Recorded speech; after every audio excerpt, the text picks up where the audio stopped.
Hi ಎಲ್ಲರಿಗೂ ನಮಸ್ಕಾರ. ಇವತ್ತು ನಾನು ಹುರುಳಿಕಟ್ಟು ಮತ್ತು ಹುರುಳಿಕಟ್ಟಿನ ಸಾಂಬಾರು ಮತ್ತು ಅದ್ರ ಪಲ್ಯನ ಹೆಂಗೆ ಮಾಡೋದಂತ ಹೇಳ್ಕೊಡ್ತಾ ಇದ್ದೀನಿ. ಇದು ಉತ್ತರ ಕರ್ನಾಟಕದಲ್ಲಿ ಎಲ್ಲರೂ ಹುರುಳಿಕಾಳನ್ನ ಜಾಸ್ತಿ ಬೆಳಿತೀವಿ ನಾವು. ನೋಡಿ, ನಾನು ಹುರುಳಿಕಾಳನ್ನ ರಾತ್ರಿ ನೆನೆ ಇಟ್ಟಿದ್ದೆ.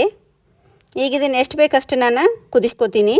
ಮತ್ತು ಅರ್ಧ ಮೊಳಕೆ ಕಾಳು ಕಟ್ಟಿ ಅದನ್ನು ಸ್ನ್ಯಾಕ್ಸ್ ಆಗಿ ತಿನ್ಬೋದು. ನೋಡಿ, ನಾನು ಹುರುಳಿಕಾಳು ಇದಕ್ಕೇ ಒಂದು ಟೊಮೆಟೊ ತೊಗೊಂಡಿದ್ದೀನಿ. ಟೊಮೆಟೊನ ಒಂದರಲ್ಲಿ 2 ಭಾಗ ಕಟ್ ಮಾಡಿ ಹಾಕಿ, ಇರಲಿದ್ರೆ ಹುಳ ಇರುತ್ತೆ ಟೊಮೆಟೊ ಅಲ್ಲಿ, ನೋಡ್ಕೊಂಡು ಹಾಕ್ಕೊಳ್ಳಿ. ಈಗ ಇದಕ್ಕೆ ನಾನು ಸ್ವಲ್ಪ ಜವಾರಿ ಬೆಳ್ಳುಳ್ಳಿ ಮತ್ತು ಸ್ವಲ್ಪ ಮೆಣಸಿನ್ಕಾಯಿ, ಒಂದು 3-4 ಮೆಣಸಿನ್ಕಾಯಿ, ಒಂದು ಸ್ವಲ್ಪ ಹಸಿ ಶುಂಠಿ, ಮತ್ತು ಸ್ವಲ್ಪ ಜೀರಿಗೆ, ಮತ್ತು ಒಂದು ಅರ್ಧ ಈರುಳ್ಳಿ, ಮತ್ತು ರುಚಿಗೆ ತಕ್ಕಷ್ಟು ಉಪ್ಪು ಹಾಕಿ, ನಿಮಗೆ ಕಟ್ಟು ಎಷ್ಟು ಬೇಕು ನೋಡ್ಕೊಳ್ಳಿ, ಅಷ್ಟು ನೀರು ಹಾಕ್ಕೊಳ್ಳಿ. ನಾನು ಒಂದು ಚರಿಗೆ ನೀರನ್ನು ಹಾಕ್ಕೊಳ್ತಾ ಇದ್ದೀನಿ, ನಂಗೆ ಕಟ್ಟು ಜಾಸ್ತಿ ಬೇಕಂಥೇಳಿ. ನೋಡಿ, ಇದನ್ನು 3-4 ಸೀಟಿ ಕೂಗಿಸ್ಕೊಂಬರ್ಬೇಕು. ಈಗ ಸಿಟಿ ಆಗಿದೆ ನೋಡಿ. ಈ ಹುರುಳಿಕಾಳು ಚೆನ್ನಾಗಿ ಕುದ್ರನ ಇದರ ರುಚಿನೂ ಹೆಚ್ಚು, ಮತ್ತು ಕಟ್ಟನು ಚೆನ್ನಾಗಿ ಬಂದಿದ್ದರೆ ಚೆನ್ನಾಗತ್ತೆ. ಸಿಟಿನ ನೀವು ನೋಡ್ಕೊಂಡು ಕೂಗಿಸ್ಕೊಳ್ಳಿ. ನಾನು 4 ಸೀಟಿ ಕೂಗಿಸ್ಕೊಂಡಿದ್ದೀನಿ. ಹೆಂಗೆ ಬಂದಿದ್ದಾವಂತೇಳಿ ತೋರಿಸ್ತೀನಿ ನೋಡಿ. ಇನ್ನೂ ಬಿಸಿ ಇದೆ. ಈಗ ನಾನು ಒಂದು ಬೇಳೆಕಾಳು ಹೆಂಗೆ ಬೆಂದಿದೆ ಅಂತ ತೋರಿಸ್ತೀನಿ ನೋಡಿ. ಕೈಯಲ್ಲಿ ಹಿಂಗೆ ಸಿಕ್ಕಿದ್ರೆ ಚೆನ್ನಾಗಿ ಮೃದು ಆಗಬೇಕು, ಅದು ಸಾಫ್ಟಾಗಿ ಕುದ್ದಿರಬೇಕು. ಈಗ ನಾನು ಕಟ್ಟು ಸಪ್ರೇಟ್ ತಗೊಂಡು ಕಾಳು ಪಲ್ಯನ ಮಾಡೋದನ್ನು ಹೇಳ್ಕೊಡ್ತೀನಿ. ಈ ಕಟ್ಟು ಚೆನ್ನಾಗಿರುತ್ತೆ, ಶೀತ ನೆಗಡಿ ಕೆಮ್ಮು ಆದವ್ರಿಗೂ ಚೆನ್ನಾಗಿರುತ್ತೆ. ನೋಡಿ, ಒಂದು ಪಾತ್ರೆ ಇಟ್ಕೊಳ್ಳಿ. ಇದಕ್ಕೇ 1-2 ಸ್ಪೂನು ಎಣ್ಣೆ ಹಾಕ್ಕೊಂಡಿದ್ದೀನಿ. ಇದಕ್ಕೆ ಈಗ ಸಾಸಿವೆ ಅರ್ಧ ಚಮಚ, ಜೀರಿಗೆ ಅರ್ಧ ಚಮಚ, ಮತ್ತು 1-2 ಎಸಳು ಕರಿಬೇವನ್ನು ಹಾಕ್ಕೊಂಡು, ಈರುಳ್ಳಿ ಹಾಕ್ಕೊಂಡು 1 ಮಿನಿಟ್ ನಾನು ಇದನ್ನು ಫ್ರೈ ಮಾಡ್ತೀನಿ.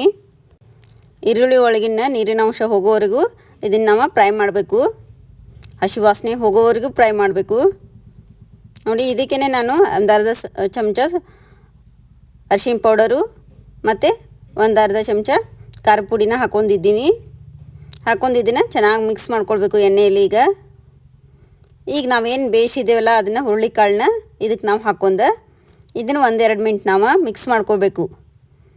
ಎಣ್ಣೆ, ಖಾರ, ಉಪ್ಪು, ಹುಳಿ ಎಲ್ಲ ಮಿಕ್ಸ್ ಆಗೋವರೆಗೂ ನಾವು ಇದನ್ನು ಚೆನ್ನಾಗಿ ಮಿಕ್ಸ್ ಮಾಡ್ಕೋಬೇಕು. ಹುರುಳಿಕಾಳು ಪಲ್ಯ ಈ ಕಿಡ್ನಿ ಸ್ಟೋನ್ ಆದವ್ರಿಗೂ ಒಳ್ಳೆಯದು.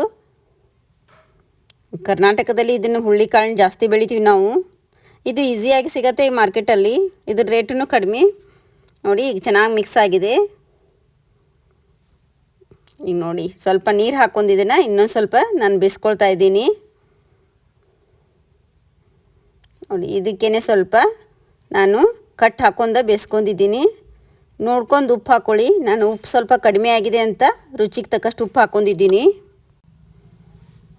ಈಗ ಇದನ್ನು ನಾವು 1-2 ಮಿನಿಟ್ ಕುದಿಸ್ರೆ ಉದುರಾಗಿ ಚೆನ್ನಾಗಿ ಪಲ್ಯ ರೆಡಿ ಆಗುತ್ತೆ.